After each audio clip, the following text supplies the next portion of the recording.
Welcome to the Queer Thriving Podcast, where we draw inspiration from the past, cultivate thriving in the present, and dream boldly of a better future.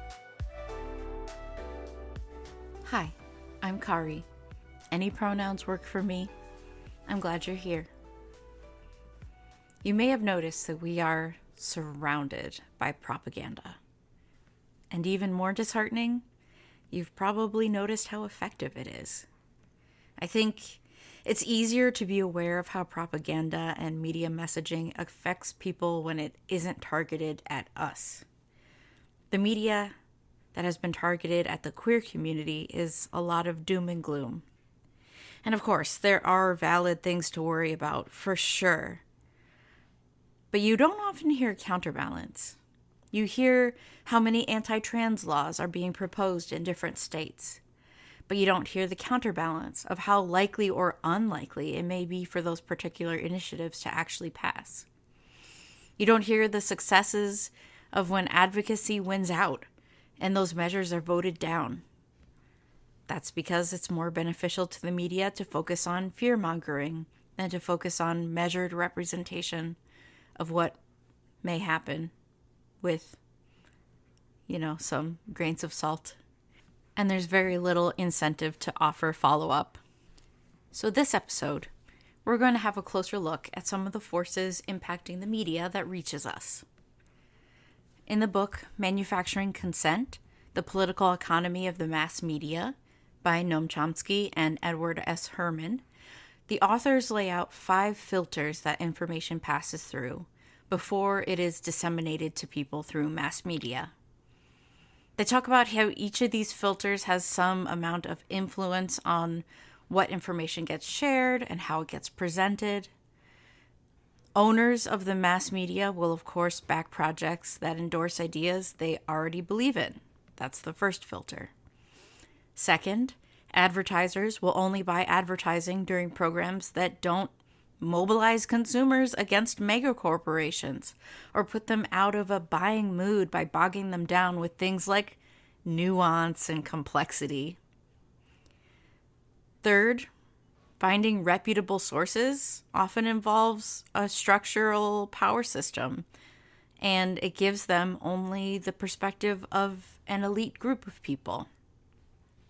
Fourth, fear of flack keeps the media from stepping out too far from what they have done in the past, encouraging them to toe the line set by culture or company.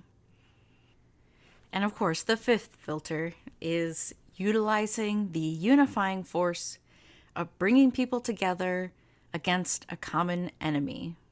Whether it's an ideology or a group of people, it's a powerful way to justify drastic actions taken by people in power, like justifying a war because of communism or terrorism. The authors really don't pull any punches, and they say this: democratic societies use media to manufacture consent to policies that elites wish to pursue.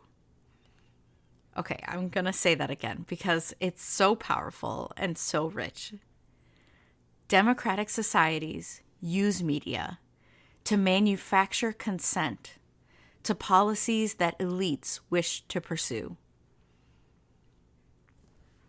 So what policies do elites wish to pursue right now that we see them trying to set up? Again, the ploys used on people across the aisle are easier to notice than those directed to us. It is easy to see how there is fear-mongering directed against trans people and immigrants.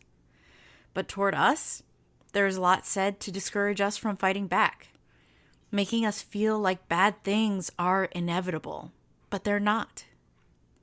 There's a lot that is not shown to us and not reported on because feel-good stories about accomplishments in trans rights aren't going to get as many clicks or views as something that makes you afraid of the future.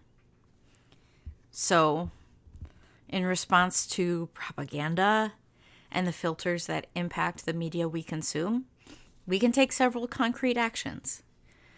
Cultivating media literacy involves learning to recognize biased reporting by using your understanding of these 5 filters. fact-checking information with reputable sources, and understanding the economic and political interests behind different media outlets will give us better lenses to understand the media we consume. Supporting independent journalism means subscribing to or donating to news organizations that are not tied to corporate interests. Good examples are ProPublica or Democracy Now!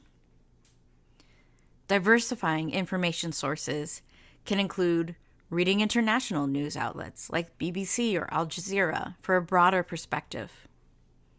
Engaging in community discussions about media and propaganda can help create networks of critical thinkers who hold each other accountable. And advocating for media reform by supporting policies that promote transparency and reduce corporate influence in the media is essential.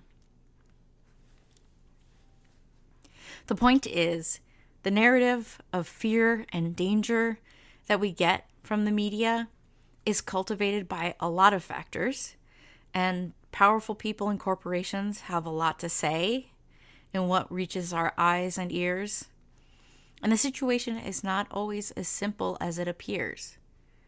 By taking these actions to counteract the heavily filtered information we are fed by the media, it will help us to uncover the truth and work toward a more transparent and just society. And it'll help us not fall prey to what media forces would like us to believe. Until next time, keep resisting, keep dreaming, and keep thriving.